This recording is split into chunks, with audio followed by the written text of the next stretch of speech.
Welcome to the Pink Power CEO platform. Not only is this a podcast, but it is also a lifestyle and a movement to enlighten, empower, and edify women across the globe to their next level of success in all areas of life. As women, we are mountain movers, we are chain breakers, and we work hard every day to keep ourselves from being bound by all the things that life throws our way. If you are ready to unlock the pain, discover your passions, and walk in your purpose, then you are invited to join us on this journey towards freedom. Freedom from depression, freedom from hurt, freedom from not feeling good enough, freedom from not making yourself a priority, freedom from complacency, freedom from paycheck to paycheck living, whatever is keeping you in a mental, spiritual, emotional, physical, or financial chokehold. The time to release yourself from these restraints is right now. So join us as we usher in a new episode of the Pink Power CEO. Hey, my beautiful butterflies, and welcome to the Monique Macklin Show on pinkpowerceo.com. This is our Bossing Up series where we have conversations with women who have turned adversity into accomplishment and pain into prosperity. On today's show, we have the amazing Angie Byrd, and we will be discussing Nothing to Fall Back On, a teen mom's rise in real estate. Now, a little introduction about Miss Angie Byrd. So she is a force to be reckoned with, certifiably unemployable, a serial entrepreneur at heart with a successful background in real estate and direct sales. She's been told by one of her mentors that everything you touch turns to gold.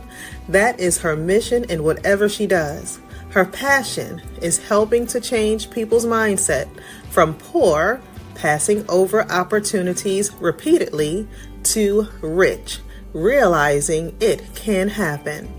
Having trained thousands of people within her organization on mindset, she has helped to create many leaders and financial freedom fighters around the world. So, Miss Angie Byrd, how are you today? Wow, who was that you were talking about? Y'all was talking about your fabulous self. You are amazing. Oh, well, you know what? I appreciate you, girl. I appreciate you so much, Monique. I am doing super fantastic. I woke up this morning, I realized I was breathing. Isn't that amazing? That is always amazing. Always amazing, especially for wonderful women like yourself. Oh, well, you know what? I can throw it right back at you, Monique, because I am just so thankful and grateful to be here with you, another fellow boss babe, powerhouse. And it's nothing like being around beautiful Black women that's doing their thing. I love it. I love it. I love you and your personality as well. So I definitely thank you for taking the time to come on to the platform because, again, my mission is to really just hit and resonate with other women who have been in similar situations or like ours, where they're looking to just get unstuck and find their path in life, whether they're in their 20s or maybe even in their 50s. We don't know where they're at, but there are so many people I speak with on a regular basis, especially because I deal in the finance industry, that just always feel stuck, especially when they're just trying to get through to that next level professionally, financially, whatever it is. So I wanted to just touch base with you and just go over where, because I know you are in real estate, you are in direct sales, but that's not where you started, right? That's not exactly where you started. That wasn't your plan in life when you first started out. So let's, I guess, take it back to your early years. What led up to Miss Angie Byrd becoming who she is today from the beginning? Well, that's a really good question, and you're absolutely right. It definitely is not where I started, because where I started, you wouldn't think I would be where I am today. Absolutely, amen to that. So, my story always begins where I was 14, pregnant on welfare, trying to figure it out. I had a high school vice principal who told me, Angelina, you are Black, you are 14, you're pregnant, you'll never be anything in life, so you might as well drop out of school right now. Wow. So that was actually when life began for me. That was when now I could have believed what he said, or I could have believed what I know about myself. Now, at 14, you don't really know much about yourself. This is true. However, there was something that God had implanted in me that gave me literally the courage and the fearlessness to walk out of that office and not believe what he said, and made a decision that I was going to go where I was accepted, where I was appreciated, and where I can now be able to grow and become something in this thing called life. I know that's right. And what was it? Was it his words that triggered you, or you just said, you know what, that's not who I am? I'm not even listening to what he has to say. Well, you know, you talk about adversity, right? And that was an adversity moment for me. And that was also, too, a very powerful moment for me, because in that moment, his words have literally lit a fire in me that has never gone out since. It's like I'm gonna show him kind of fire. You can say that. Absolutely, you can say that. You know, it was like, oh, okay, well, since I'm never going to be anything, I'm going to show you that. I'm going to show you. Absolutely. You can show them better than you can tell them, right? Exactly. Absolutely. Exactly. And those words stick with me till this day. Yeah. I trust me, I understand. You know, I understand. So when you were 14, you were pregnant. Of course, you had your beautiful daughter.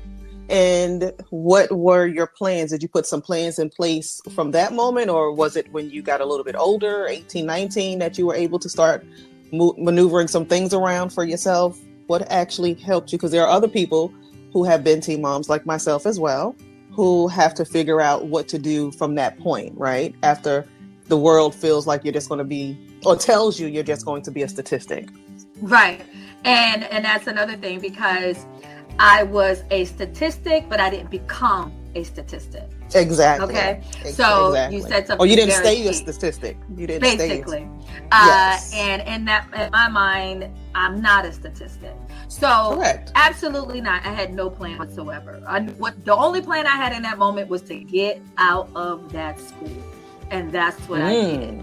So I literally I left his office. I went to my counselor's office, and lo and behold, my counselor was a black man. Went into his office, and I told him what just had happened. And I said, get me out of this school right now. And he said, well, Angelita, you can't just leave. I said, well, watch me. He said, well, you got to get, your parents' consent. I said, well, watch me. I know that's right. And that's what I did. My mother, she came, she signed me out of that school. I ended up going to another school, which happens to be an all-black school, Germantown High School. Big shout out to everybody out there from the G-Town class of 1991. And I went there, and I found my home. I found my place where I was supported. I found the place where I felt inspired. I found the place where now I can dream and be able to go after and be something in life. And that's what I got from being around my own people in my high school from that moment. And then from there, I didn't think I was going to graduate high school, because based on what he said, right? Right. And I'll share something which is so interesting that a lot of people don't know, is that I was in the 9th grade when I was pregnant.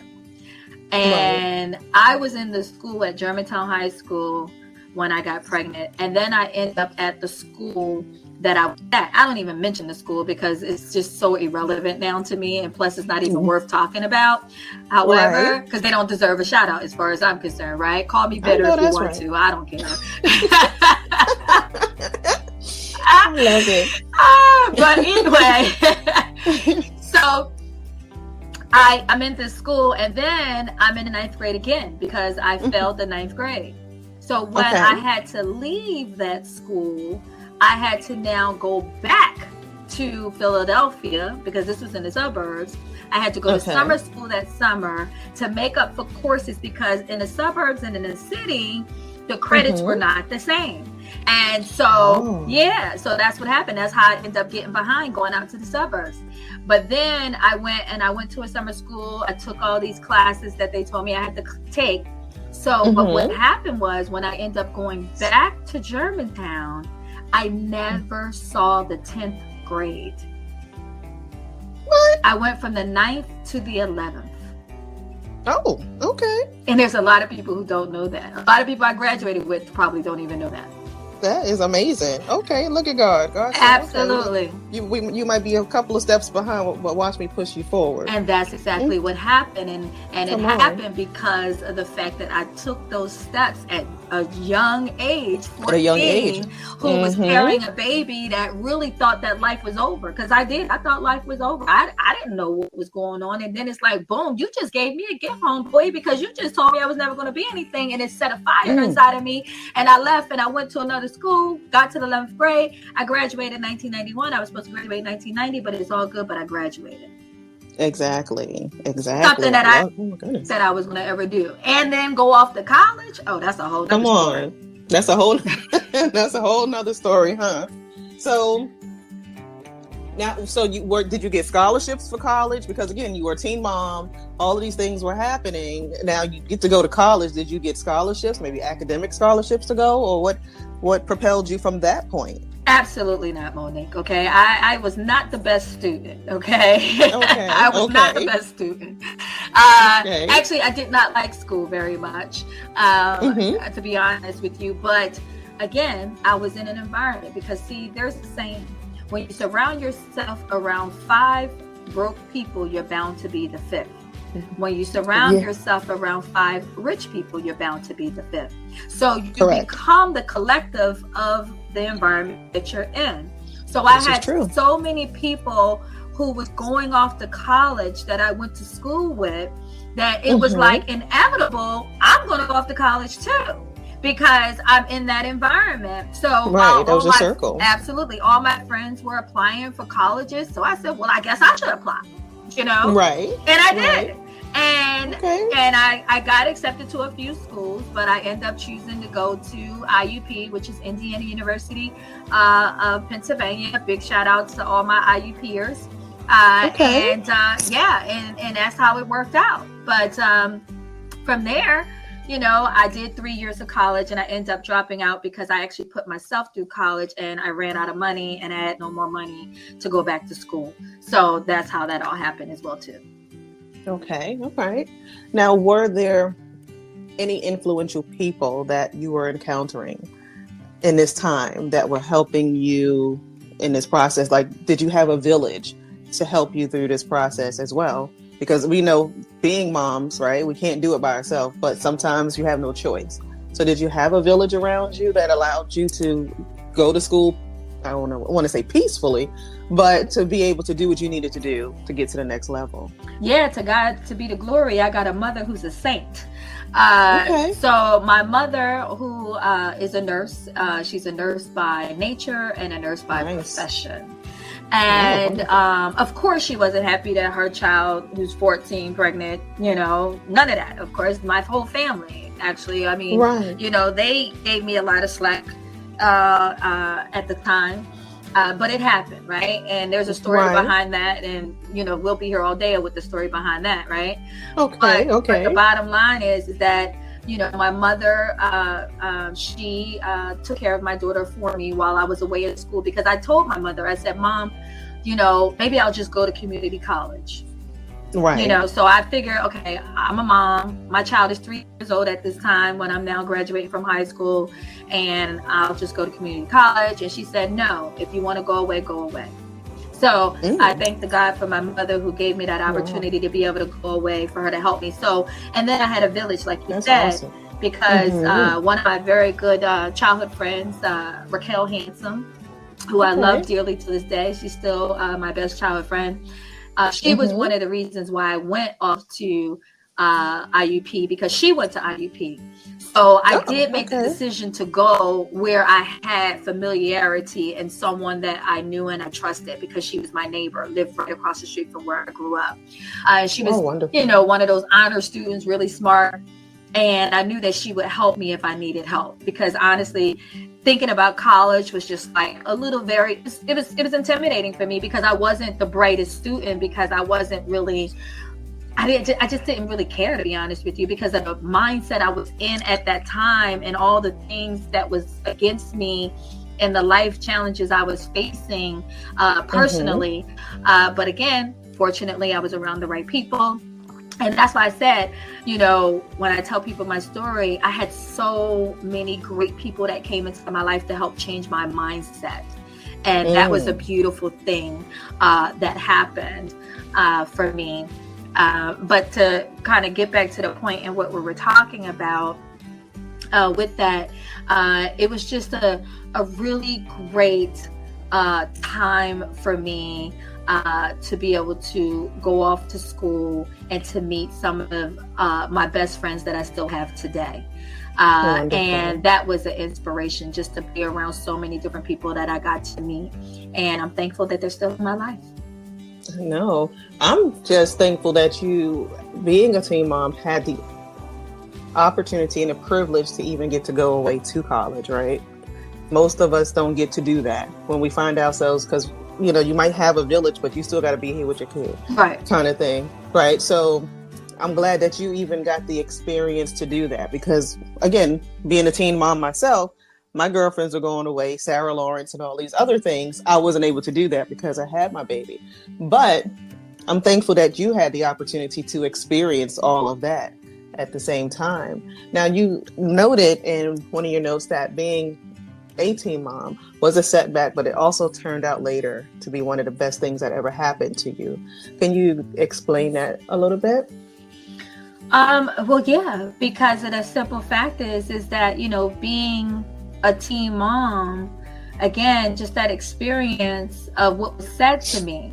And not to mention, it's like, I didn't know what I was doing. What did I know? I mean, I don't know anything about being a mom at 14. Does anybody, right? No, not at all. I mean, it took a long time for me to figure out what it was to be a mom, although I did whatever it is that I thought I could do, right?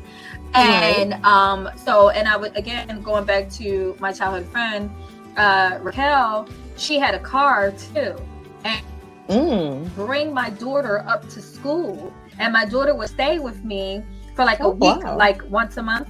So she would come and stay with me in my dorm room in that village. Literally, I would be in class, and my friends, again, who are still my best friends to this day, would babysit for me and keep my daughter while I be in class, and we would just kind of alternate that way.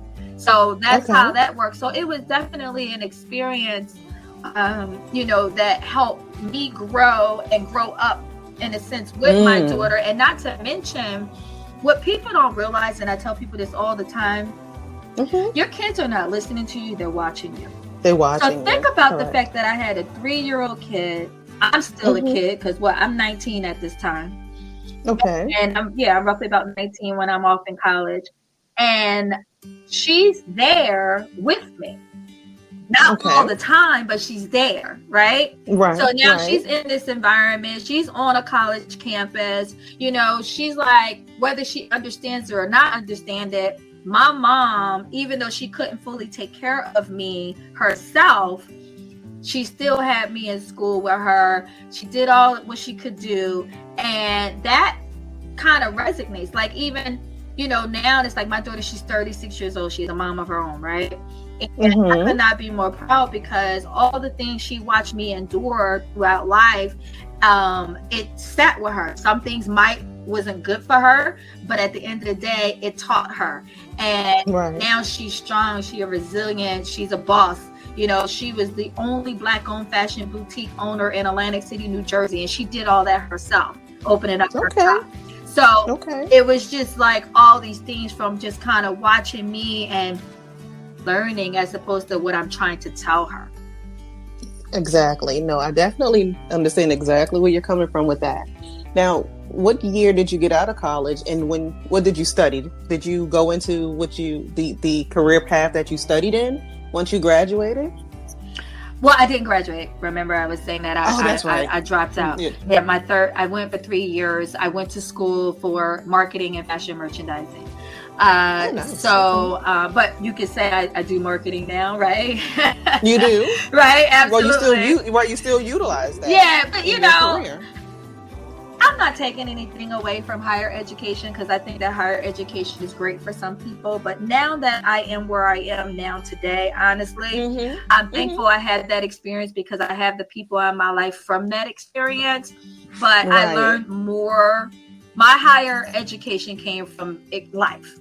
My higher education came from traveling around the world solo, so I got more education outside of college and inside of a book than, in real life.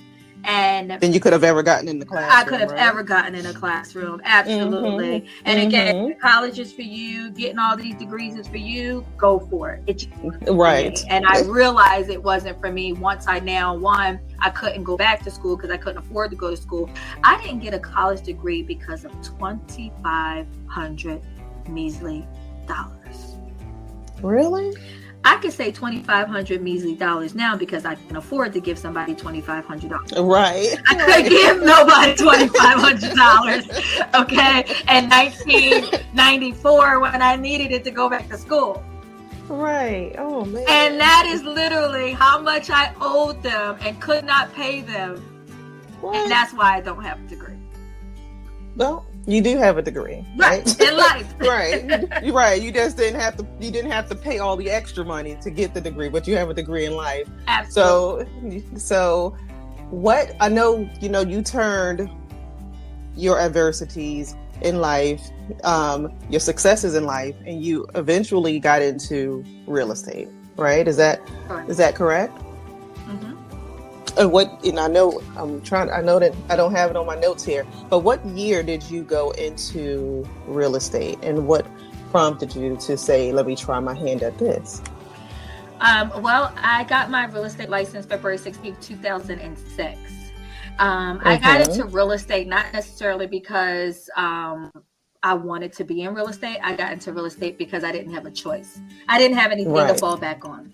So, which is the title of this episode, right? Exactly, because that is the truth. That is the story of my life. I didn't have anything to fall back on. I didn't have a college degree. I didn't have much work experience because I'm certifiably unemployable. This is why I say that, and this is why this is in my bio, because every job I ever had, I either got fired or I quit.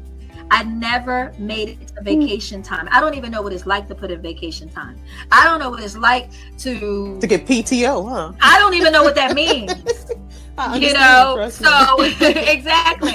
Because when you're a serial entrepreneur, you're like, huh, what are we talking about? I don't know. Right. And it is, again, some people get offended, but don't get offended because that's your life path. This was mine. And mine, this is how I live. This is what I'm designed to do. This is my mindset. My mindset is that I don't, because of what it is that I do, you can't knock the fact that I'm able to do it and do it well. Because come on now. At the end of the day, entrepreneurship is not for everybody, just like college ain't for everybody, just like work ain't for everybody. Everybody got their lane and they need to stay in their lane. Exactly. And as we know, it's not for the weak. Not at all. Not at all. I was literally just on the phone with one of my best friends and we were just talking about that because, we talk about that often together, just the lifestyle that we live. And she's like, Angelina, you've been doing this a very long time. And I'm now really stepping in this lane for myself. Although she's a boss and she does amazing things.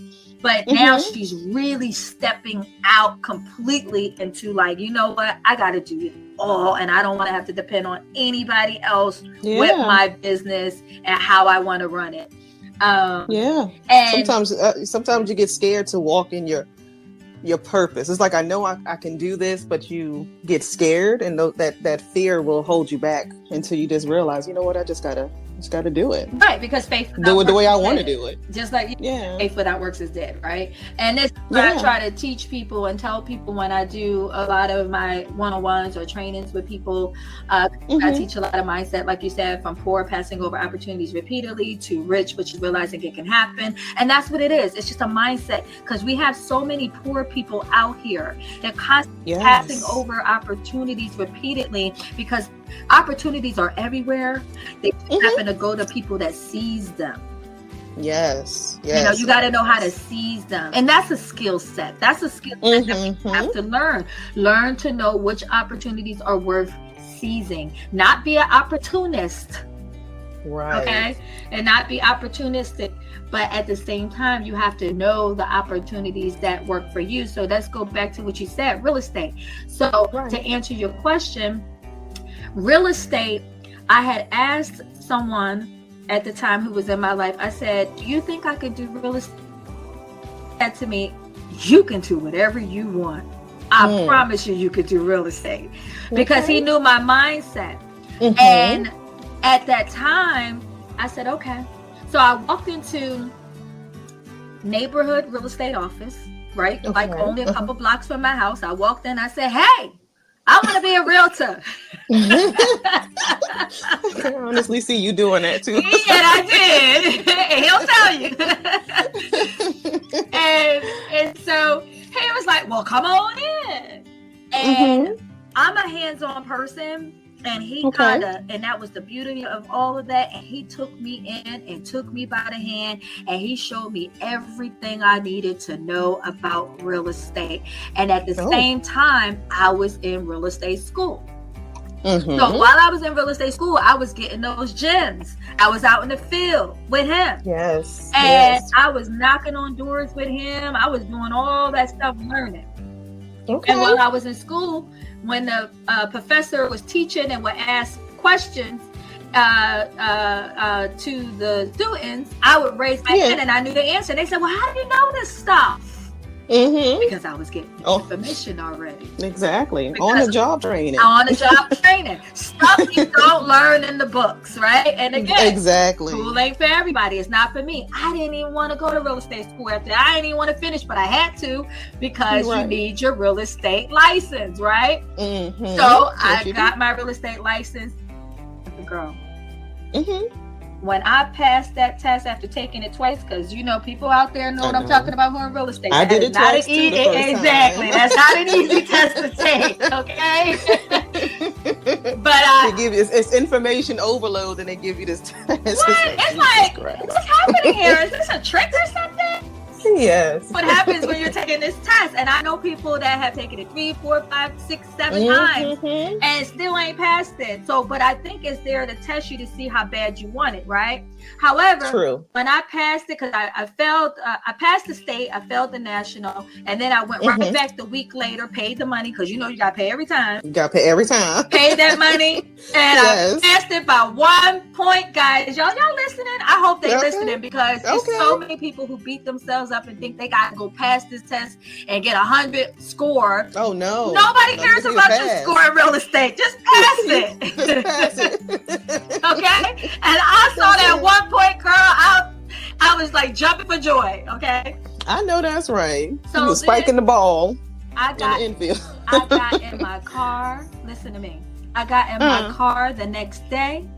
Instead of waiting for my real estate license to come to me, I drove to Harrisburg and went and picked it up. You didn't. Yes, I did. Yes, I did. It's a true story. Okay. Wow. I drove to Harrisburg and got my license. I wasn't waiting for them. And you want to know why? Because I already had a client. Oh, okay. I had a client. Okay. Because I ain't waiting on this money. No, I was not waiting. And this is why people don't understand that why I became Rookie of the Year, Top Producer of the Year, in that first year of real estate. I was closing $1 million in a week. Ooh, come on. This is 2006, guys.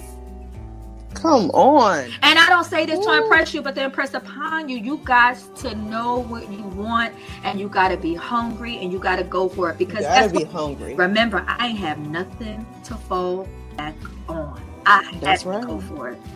That's right. I was hungry, and I had now a teenage daughter from high school that needs to go off to college, and I had to send her down to Florida.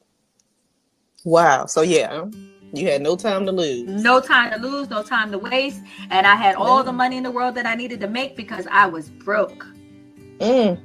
Girl, that's the one thing. And I needed to keep that roof over our head. I need to keep those lights on, all that. And this is what I was doing as a single mom, because I'm a mom. Okay, I wasn't just a teen mom. I'm a single mom. Our father was not in her life. But unfortunately, he died. But still, the bottom line is that I'm now all the weight is on me. Now, yes, of course, I still had the support of my mom and my family and things of that nature. But now I'm older. Now my mindset is I have a kid, not we got a kid. I have a kid, and I got to go out here and build a legacy for her. I got it. Trust me, I do have it. So you did $1 million plus in sales in a week. In a week, girl.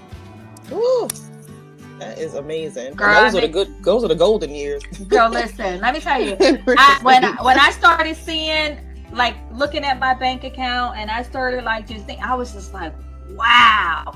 And what happens is in real estate or anything that you do, right? But this is what I try to tell people too. Like, people get discouraged, and it's a lot of women out there, in the group that we come from, Black girls in real estate. Big shout out to them. Yes. My heart cringes for a lot of these young women who get in real estate now and think it's a walk in the park, which it's not. Exactly. You got to be a beast. You got to be a beast in real estate, and that I am. I tell people, don't let the pretty face fool you. I know that's right. You better get out of my way. Because I know that's right. I have a why. And again, my why was my daughter. Now my why is my daughter and my grandchildren. So I can't let that get in my way. So, but what I'm saying is, and then, in the real estate game, especially when you out here and you a solo artist, because at that time I was a solo artist, but then you become addicted to the closings. Right? Yes. Because once you get that one closing, you want the next one and the next one and the next one. Yep. Now, it don't always happen that way, but it happens if you stay consistent and you go out there and you just keep going and keep going. And I had so many different tricks and trades of the business that I actually learned on my own, and then I would teach other people, because a lot of people didn't do a lot of stuff I was doing. I was thinking outside the box at the time. I was being, because again, I was hungry. So and even my broker was like, what? I was like, I called this, and I wasn't sitting around, some people sit around with the expireds and this and that. Now, he trained me on that, and I did do that, don't get me wrong. But I went to the streets. I was out in the streets. I was calling people. I was knocking on people's doors. I was stopping people. Hey, I'm a realtor. I just became a realtor. I'm your neighborhood realtor. Hey, I was crazy. Okay. And I didn't care, and people loved it until this day. What is it? 16 years now, but it's 18 years since I've been licensed in real estate, but it's 16 years. I still have one client of mine that I take care of everything they got for the last 16 years because of my hustle, because they saw it. They said, listen, they had a whole nother realtor, and they said, we like you and we want you. And guess what? And they went with me, and they have only used me since. For all of their real estate deals. And they got a lot of real estate. Oh, man. See, that's how you do it. People work with who they know, like, and trust. That's for sure. Absolutely. And I love this family. I love them to death, and so that's my other family, my Jewish family, who I love dearly. That is amazing. They taught me a lot about real estate, a whole lot. Okay.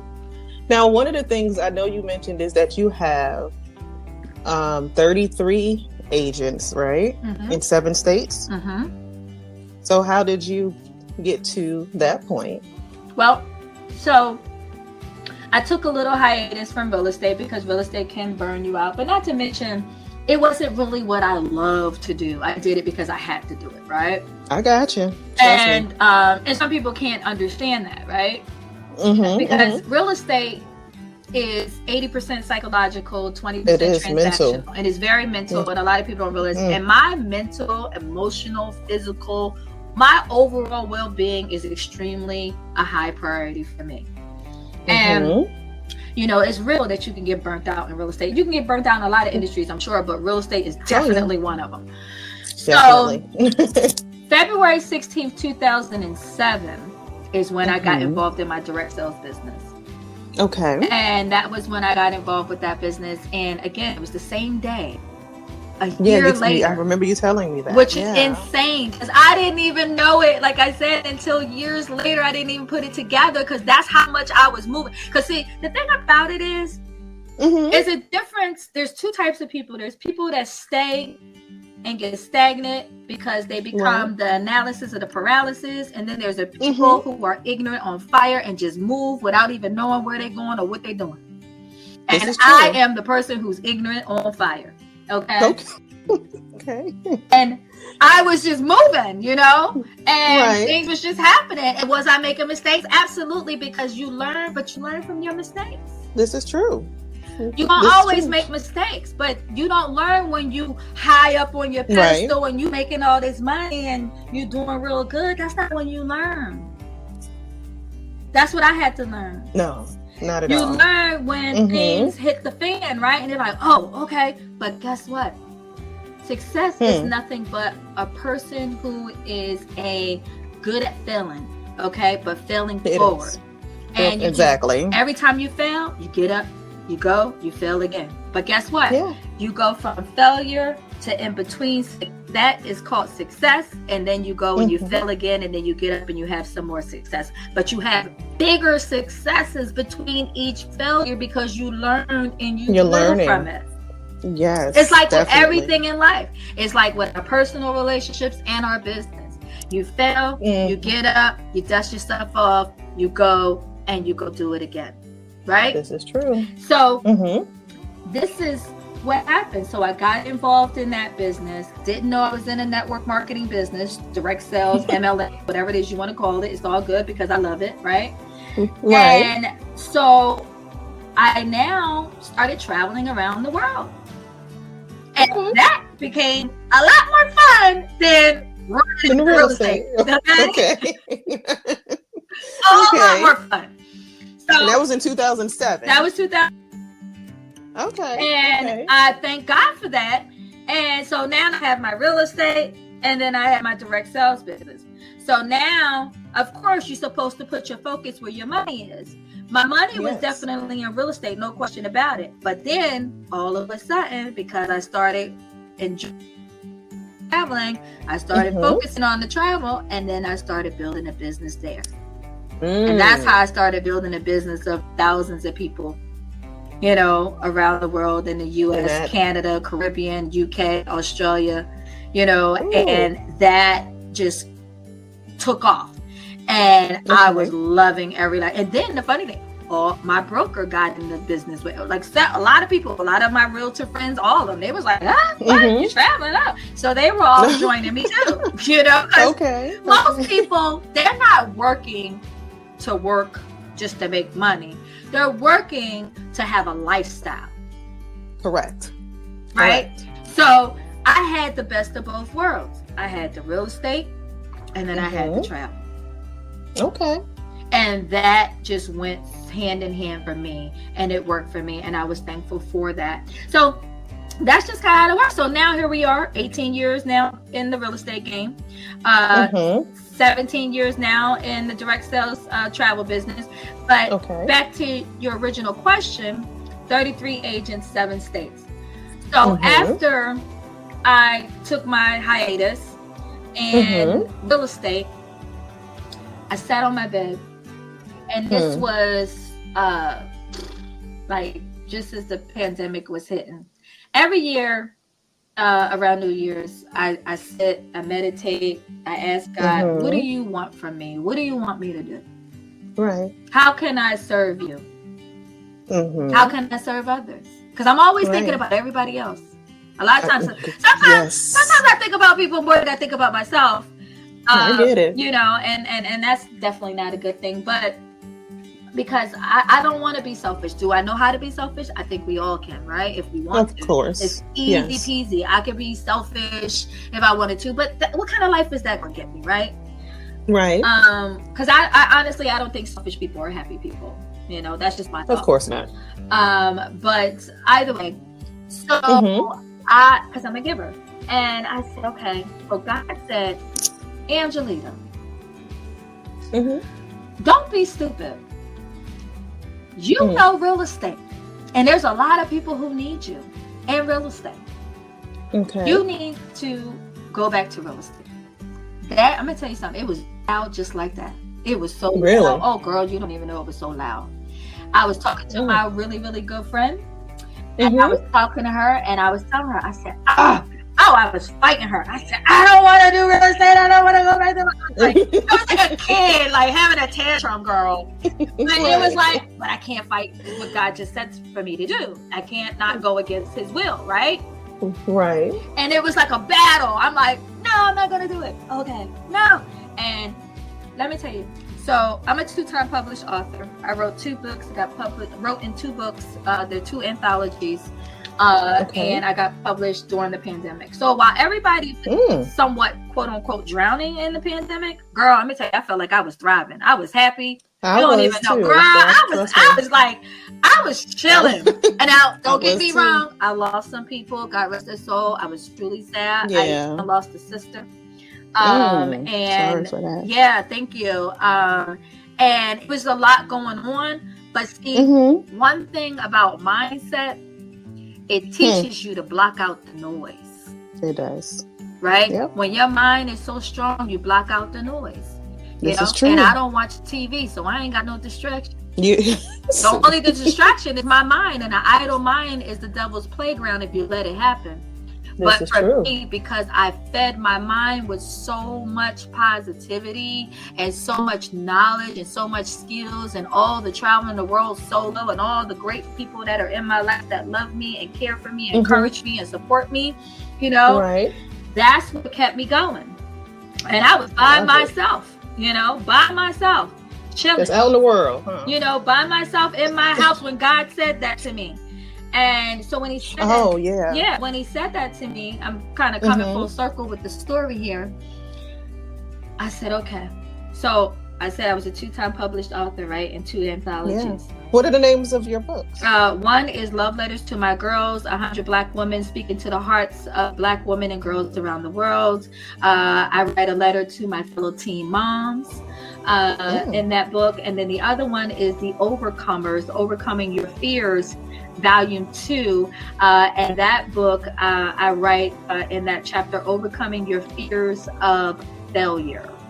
And I talk about that and talk about how, again, what we said, failure, you got to know how to fail forward.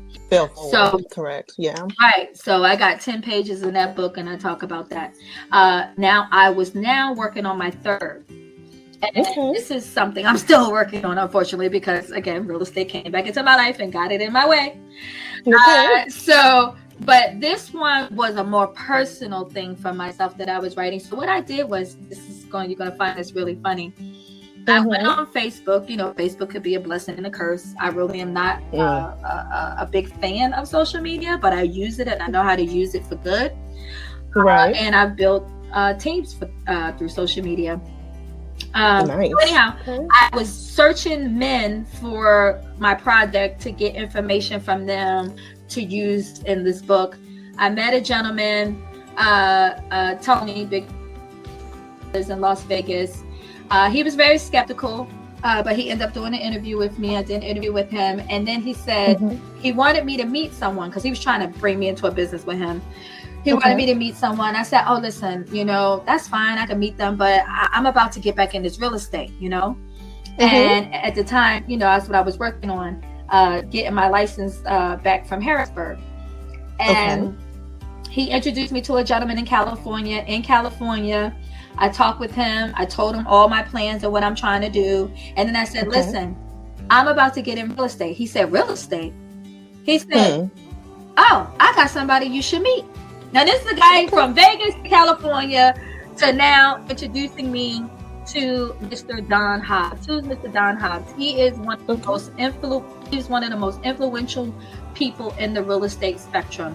He is responsible for training real estate agents around the world. Okay. Oh, okay. And I got introduced to him. Long ago, his significant other, my homegirl, Allison Gaddy, who was in Forbes magazine.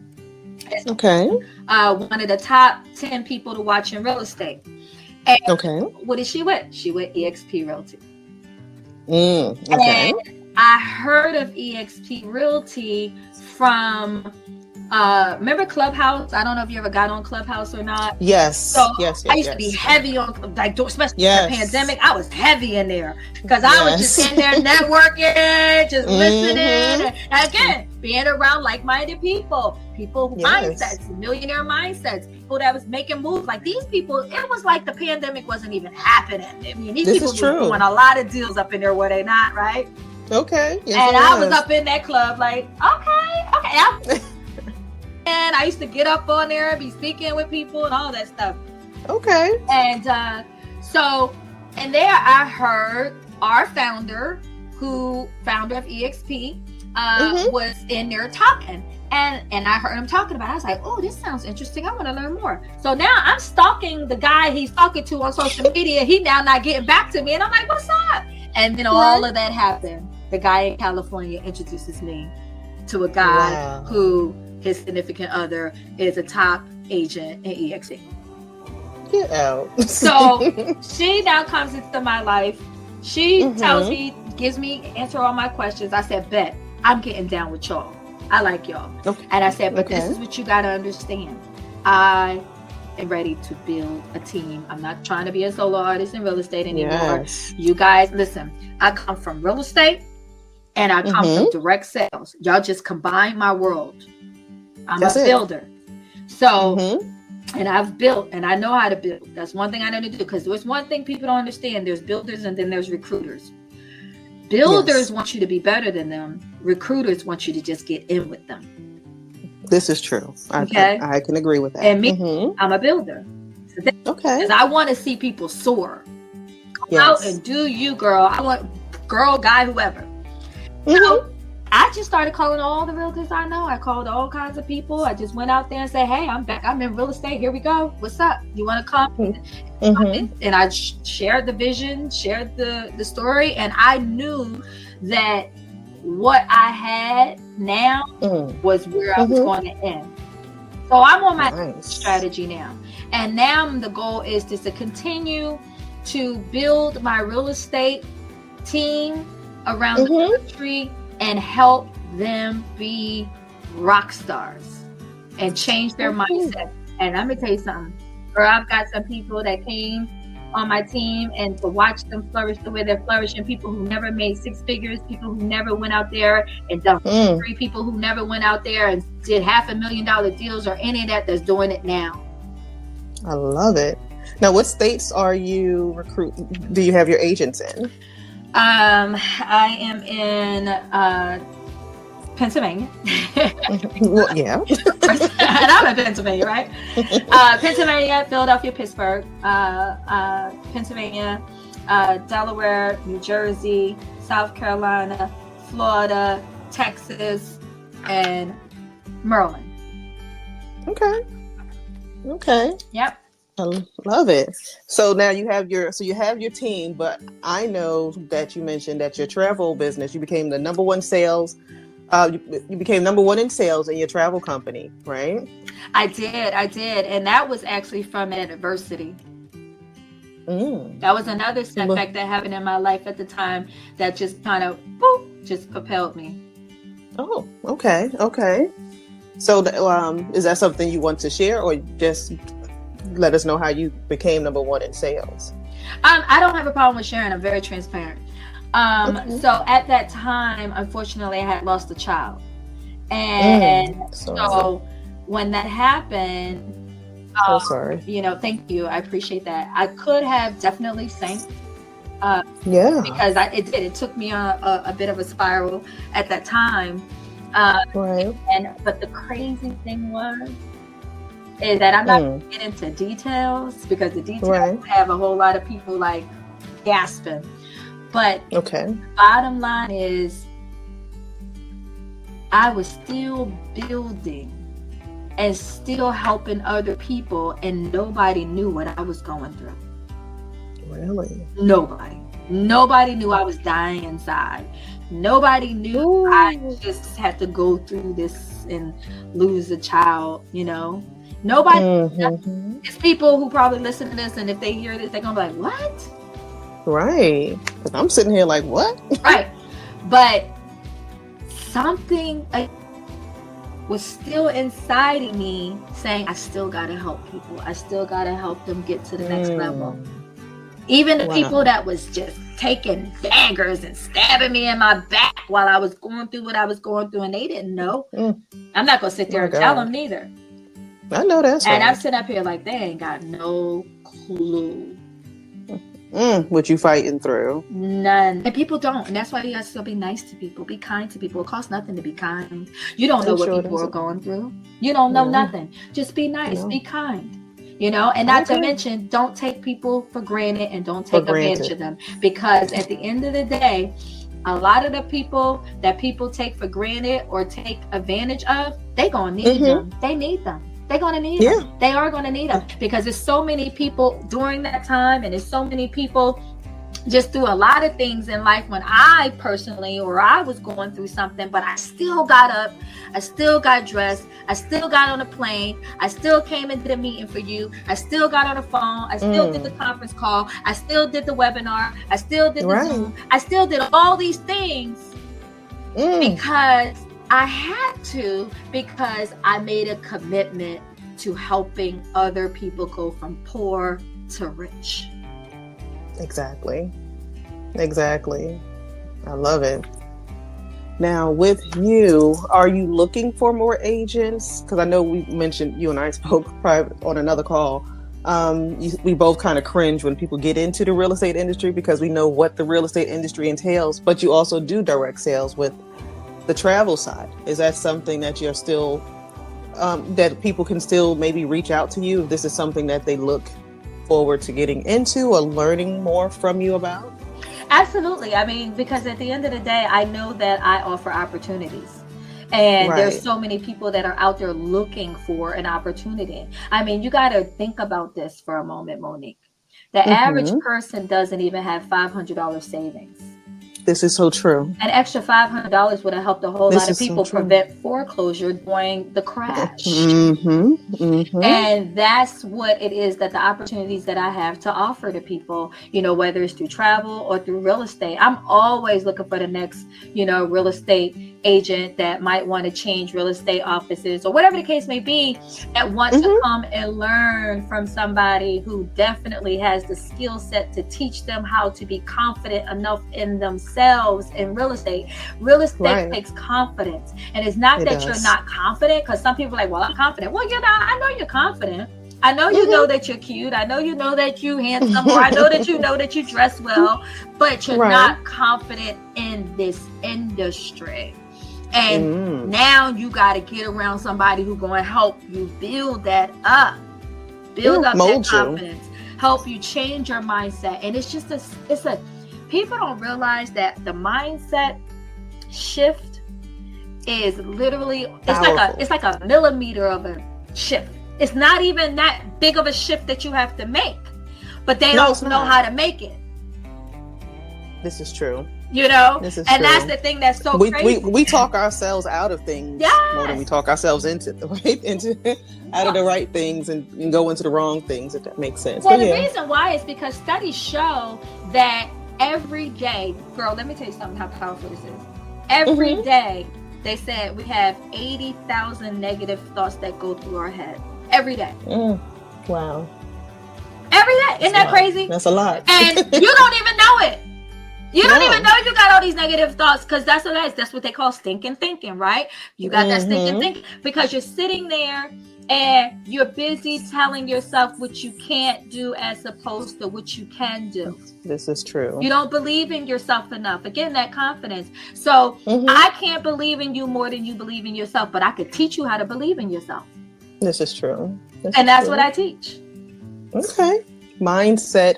I saw that you teach people about mindset and just really just making that switch, which is really it's even faith, right? Because all we need really is the faith of a mustard seed. Well, and when I teach them that, girl, listen, they take off. When I just sit back, I'm gonna tell you, I'm like a proud mom with my chest stuck out like a peacock. Come on, man. And I just be sitting back because I don't really even on social media, some people know what I do, some people don't, right? So, and that's fine, because I don't always just say, oh, I'm a realtor. Hey, look at me, I'm a realtor. Oh, hey, I'm in the travel business. Hey, look at me, I'm in travel. Because I have so many things about me.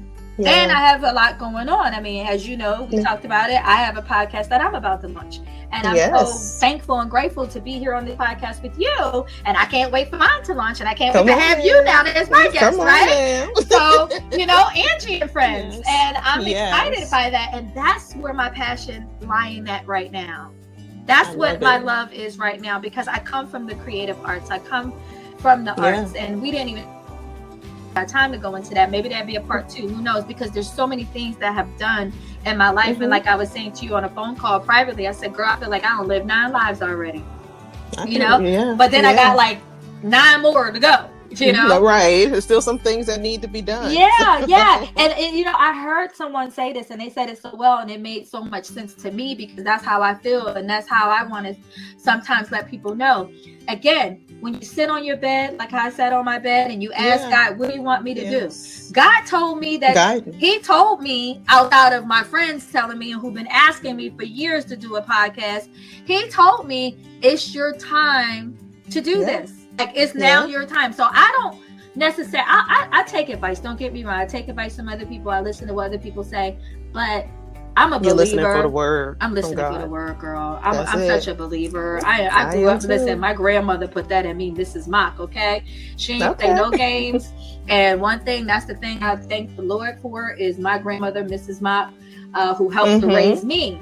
And so when God says for me to move, I move. When God tells me to stop, I stop. And whatever it's all about obedience. Yes. And whatever's inside of me, that talent that he wants to bring out of me at that time, that doesn't mean I'm not a realtor anymore. That doesn't mean I'm not in trouble anymore. That means that now there's something else that now God's want me to bring to the world, because I already know, just like with you, when you do these, when you use your voice, we're using our voice here. This is true.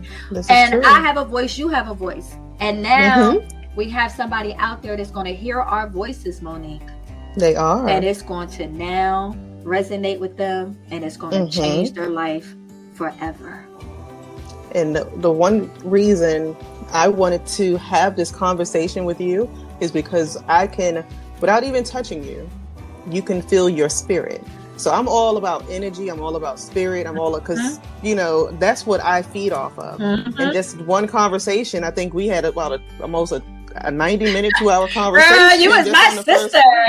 Right. So that was like the first conversation. I was like, I love her. I love you. Like, your energy is just so amazing. So, and you know, like, you know, you said, don't let a pretty face fool you, because you are a beautiful woman, but a lot of times that can be misconstrued as well. That somebody might think that you are, you know, she's, you know, a pretty woman, she ain't got time for us, kind of thing. No. I'm not as intimidating as I look, for sure. Exactly. I am like, and you know, because when we talk, it was like sisters, like, what's up, you know? And that's why it's like, I don't want to be fighting with you. Like, I don't want to fight with nobody. I just want to love you, and I want. It's enough for everybody out here. There's no competition. This is womanhood. This is you know, building a tribe of women and love, and the goal is to help other women who just feel like they don't have anyone. Like, social media has so many people on it, but so people are so disconnected to be so connected. Oh my God. Right? Yes. It's so wild when you see it, and it's so true. But you know what? That's what I'm saying. I met the most amazing, beautiful people through social media. I mean, for God's sakes, the guy who introduced me to the guy in California, that's my homie. If I go to Vegas like that, like, he has picked me up from the airport, okay? That is my homie now, okay? So it's like, I mean, I have a lot of stories like that, and they're going to come through on my podcast, because Angie and Friends is all about having conversations with my friends, about people that I've met throughout my life and my journey, and bringing all that positive, good energy back to the world, you know? And that's now. When is your podcast launching? I'm going to be launching that April the 5th. is when I'm going to launch my first episode, and it's very challenging, I must say. So, girl, hats off to you. I'm learning from you. I told you, girl, I'm picking up what you're putting down, girl. I'm like, listen, one thing I learned in this thing called life is don't try to reinvent the game. Just become a professional copycatter. So don't be over here hating on me when I copy you, all right? I love it. Because I'm like, I got this from my girl, Monique. I didn't know what I was doing. It's the best form of flattery, right? That's how you have to look at it. It's the best form of flattery, because what I find, I'm not a gatekeeper. If I have information, I want to share it with other people. So, and that's one of the things I love, because I've been in credit and finance for so long. I just know that, like you said, most people don't have $500 even in savings. So coming through the pandemic, all of the things that we have gone through, the mortgage crisis in 2008, all of these things, people still don't understand how money works. Right. So as soon as they get anything is going, like I know in the Black community, money stays in the Black community for less than a minute. Girl, they got holes in their pockets. It's ridiculous. It's so ridiculous. And people, as soon as they get it, it's like, let me give it to somebody else real fast. Give it to another community. Well, and not only that, because they're trying to, like they say, people are so busy out here trying to impress people that don't even like them. Yes. Or that they don't even know. Because you got to have the latest bag, or you got to have the latest car, or you got to have the latest phone, whatever the case may be. I would still have my Crackberry, girl, let me tell you. If it did not fuck out on me. I was so addicted to that daggone BlackBerry, I told my daughter this last week. I said, I miss my BlackBerry. I love the keypad right there on the daggone phone. I would be just like one of them old dudes, child, with my flip phone. Okay, if I could get a flip phone, you hear me? That's just not my thing, and it's just I don't have to have the latest everything. No. And one thing you learn too, and being in finance, is that it's best to live below your means. Yes. But look at the people who are wealthy. Right. Like when you look at the base, even what's his name from Zuckerberg from Facebook. Right? Yeah, so that's he ain't walking around looking all rich. He wearing the same outfit. He gets about 20 of them, and that's what he rocks. Like, what are we doing here? Like, I don't understand. What are we doing is right, and that's why I tell people all the time. I stay up in a secondhand store. I'll put a secondhand piece with a nice piece all day long and make it look like $1 million. I was just showing a lady who I just met not long ago. I was out at a restaurant and she liked my outfit. I said, girl, this is where I got it from. She's like, what? I said, girl, I paid $5 for this dress. Do you understand? She was like, what? Yes. I mean, and because at the end of the day, I like my money where it belongs, with me. With you. Exactly. Okay. And I like it for a rainy day. That's it, because the rainy days are definitely coming. When you're an entrepreneur, the rainy days do come, and that's why most people can't really be in this industry of entrepreneurship. And I got to understand that it takes consistency, and it takes getting up every day, whether you want to get up or you don't want to get up, and you got to always be times you don't sleep. Listen. It's been times. I woke up and I'm still at the computer, especially when I first started my business. The sun is coming up. I'm like, girl, you ain't go to sleep. Yeah, but the thing about it is find your passion, though. Find what you love, and you'll never work a day in your life. And that's such a true statement, right? Because when you love what you do, you'll just you ain't even sleeping. You live in the dream. No. And that's what it was for me with travel. I'm like, I'm living the dream. I'm over here in Paris. I'm over here in Japan. I'm over here and there. Girl, I was everywhere when I tell you, girl. And this girl crazy out her mind. Like I said, I was an influencer before there was an influencer, because I was literally on Facebook and everybody was following me, and I had all these people and they were just watching me, and I would go live and be like, hey y'all, and then I'm like, it was like, this girl is crazy. I was like, I'm living. I get paid to do this. I was like, I get paid to do this, y'all. What's wrong with y'all? Y'all don't want to come join me? But it was great. And I plan to go back out in that world again, because, there's so many other places I still want to go to. I still got to get to the motherland. Yes. And that's my dream. That's on my bucket list. Oh, I'm going, girl. Come with me. I was supposed to go. Let's put it together. I want to go. Yeah, we could definitely put it together. I was supposed to go just as the pandemic was hitting. I was going over to Kenya to go meet with a friend of mine over there. She's a world-renowned doctor, amazing human being. I love her dearly. And I was on my way to go over there. And then I was going to go do my all-time bucket list, which is hike Kilimanjaro, which I plan to still do. You told me that. Yeah. Because I'm a hiker. I'm an avid hiker. I'm an outdoor girl. I am. I'm such a nature girl. Love it. I love it. And I love being out in the wilderness and going hiking and all that good stuff. I was a tomboy when I was a kid, climbing trees, falling out walking trees. through the park and stuff. I ain't, girl, I'm gonna take you up at the top of the mountains now. Stop playing. Because let me tell you something. One thing I know for sure, two things for certain. I like being on the top because the bottom is way too crowded. Way too crowded. Come on now. All right. So when I'm up there, the view is always better at the top.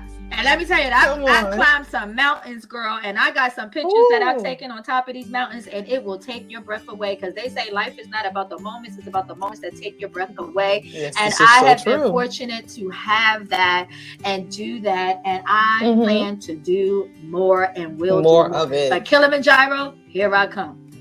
Girl, I don't know. I'm afraid I'll be down there waiting for you to come down. How about that? I'll be like, you're gonna be on the safari. You'll be on the safari while I'm up at the top. And let me tell you, that's a 6 to 8 day hike. Is it? Yeah, and I can't wait. I can't wait. All right.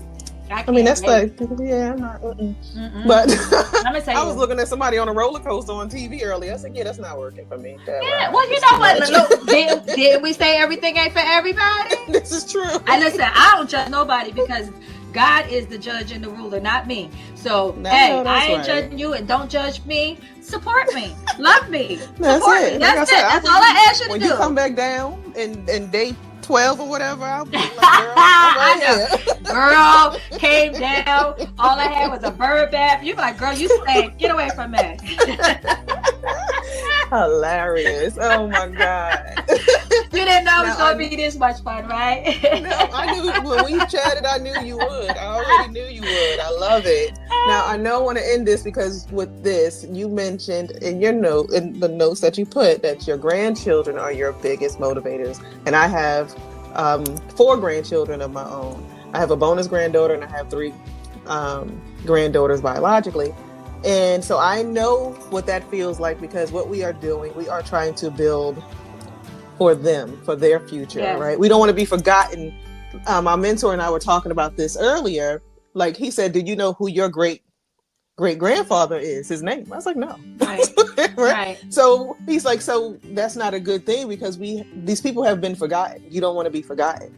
So we want to put some things in place so that we are never forgotten. Not just money, but legacy in place for our children and our grandchildren. So your grandchildren, you say, are your biggest motivators. So how do they motivate you and what are you looking to build for them?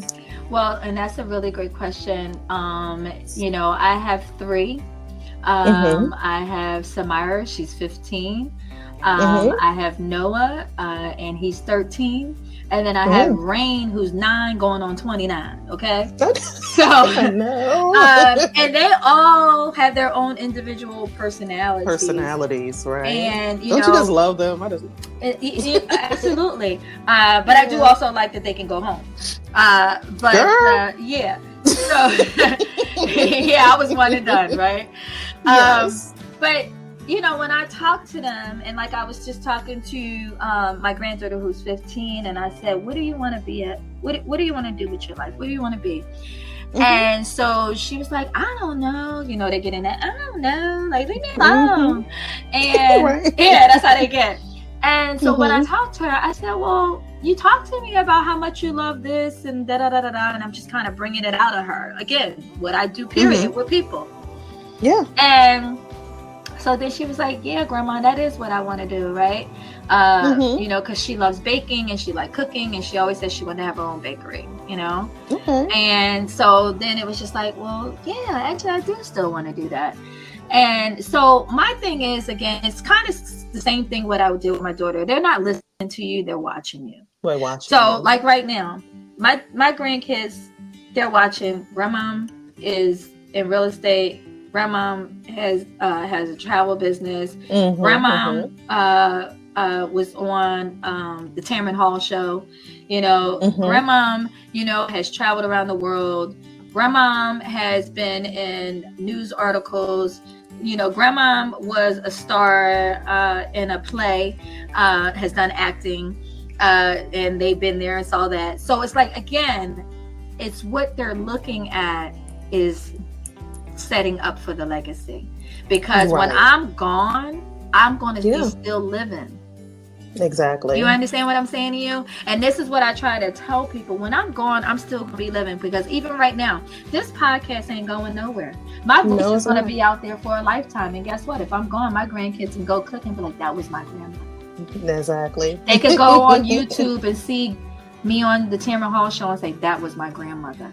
They could go open up an article, an archive in a newspaper, because I was one of Philadelphia's sexy singles, in 2017. Okay. That was my grandmother. Now. She was a sexy single, So, you know what I'm saying to you? So, these are things that what I'm doing is I'm putting in place for them to always know that I'm always here and to inspire them to go out and do what it is that sets their hearts on fire.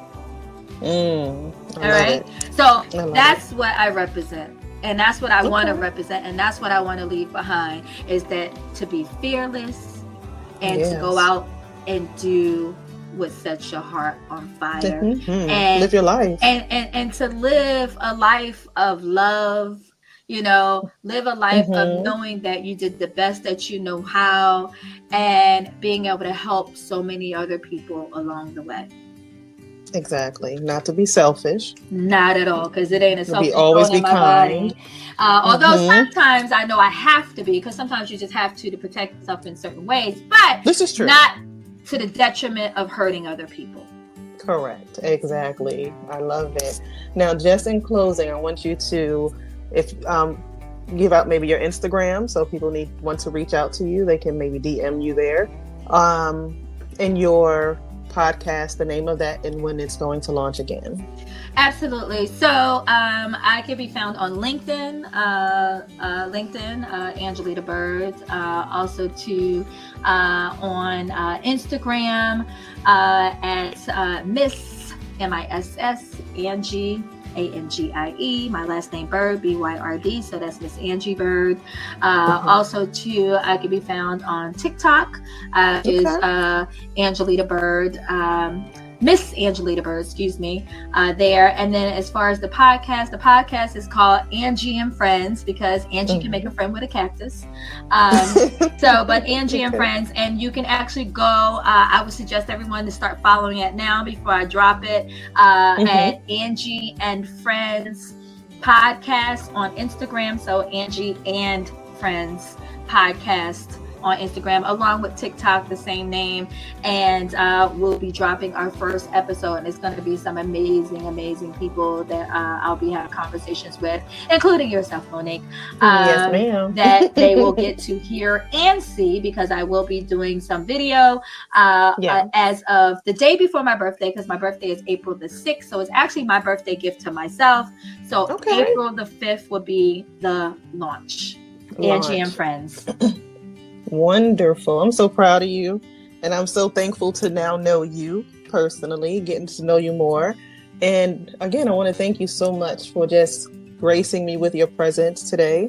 And just sharing your story. And I know the information that you have provided just on where you came from, what you went through, and where you are is definitely going to resonate with a lot of people, inspire people, because some people think that if something adverse happens in their life, that this is it, right? They just get stuck, right? It's like with me working on credit files and stuff, right? They get a bankruptcy, they think it has to stay there for 7 years. That's not the case. But you don't have to get stuck for 7 years in life. You can move forward. You can move past adversity. And Angie has been an excellent example of exactly how that is done. So definitely reach out to Angelita Byrd or Angie and Friends. Make sure you check out her podcast. Go to her social media platforms and let's support her and help her platform grow and just, learn from her, because she is a wealth of knowledge and a wealth of energy as well. I love you, Angie. I love you so back, much. Girl. Thank you. Thank you for being my friend now. Yes, thank you so much. And we'll be chatting soon. And this will be going live on Tuesday. So you'll be getting a copy of that, okay? Fantastic. Thank you so much for having me. And thank you, everybody out there, for listening. I'm looking forward to making new friends. Yes, ma'am. All right. I'll talk to you soon, Angie. Thank you. Bye. Bye-bye. Thank you for listening to the Pink Power CEO podcast. My mission is to provide content that will allow you to self-reflect, become self-aware, and just love on yourself a little bit more each and every day. When you do that, you can then begin to design the lifestyle that you desire to have. Be sure to visit us online at www.pinkpowerceo.com to submit your comments or to learn more about becoming a guest on either our My Pain, My Passion, My Purpose show or the Bossing Up show. If you are shy and still have questions you need answers to, there is an option to submit questions to Hey Mo Hey. Once again, I thank you for your support and look forward to building a strong community of women that are enlightened, empowered, and edified to their next level of success in all aspects of life. Be sure to follow us on all social media platforms at Pink Power CEO. My name is Monique Macklin, and I will see you at the top, because as we all know, the bottom is way too crowded.